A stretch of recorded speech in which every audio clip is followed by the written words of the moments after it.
ചേച്ചിയുടെ വീട്ടില് വണ്ടി ഉണ്ടാ? എന്ത് വണ്ടി ഉണ്ടാവും? എന്തെങ്കിലും വണ്ടി ഉണ്ടാ? ഉണ്ട്. എന്റെ വീട്ടിലാണെങ്കിൽ വണ്ടി ഇല്ല. ഞാൻ വണ്ടി എടുത്ത ചേച്ചി EMI അടയ്ക്കുവോ? എങ്ങനെ ഞാൻ അടിക്കുന്നത്? നിങ്ങൾ ഞാനാണ് ബുദ്ധിമുട്ടുള്ളത്. പക്ഷെ എനിക്ക് ഇങ്ങനെ ചോദിക്കുന്നതിൽ ഒരു ബുദ്ധിമുട്ടുമില്ല. ചേച്ചി എങ്ങനെയെങ്കിലും എനിക്ക് ഒരു EMI അടച്ചു തരുമോ? ഞാനത് കേൾക്കില്ല. എന്റെ കാലത്തൊന്നും അടിക്കുന്നത്. നിങ്ങൾ ആരി അനക്കൊരു സ്നേഹമില്ല. നിങ്ങളൊരു പരിചയമില്ല. ഞാൻ നിങ്ങളെ സ്നേഹിക്കുന്നത്.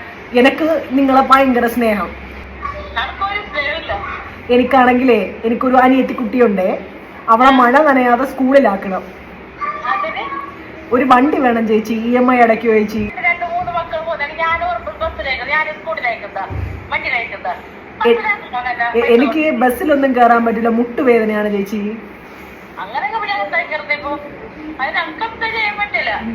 ചേച്ചിയുടെ കയ്യിലേ ഓർണമെന്റ്സ് എന്തെങ്കിലും ഉണ്ടാ ചേച്ചി? വളയാ, മാലയാ, കമ്മല എന്തെങ്കിലും ഉണ്ടാ?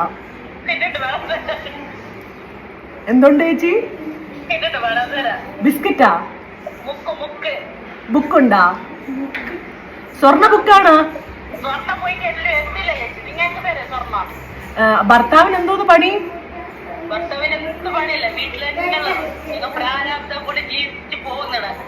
അങ്ങനെ എന്തെങ്കിലും പണിക്ക് വിടാൻ പറ്റുമോ? ഒരു മാസം ഒരു 2350 രൂപ 55 പൈസ അത്രേ ഉള്ളൂ ചേച്ചി EMI. ചേച്ചിയെ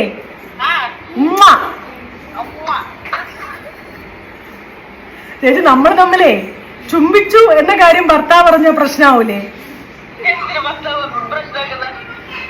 നിങ്ങൾ എനിക്കിപ്പോ ഒരു ഉമ്മ വന്നില്ലേ? അത് ഭർത്താവ് പറഞ്ഞ പ്രശ്നാവൂലേ?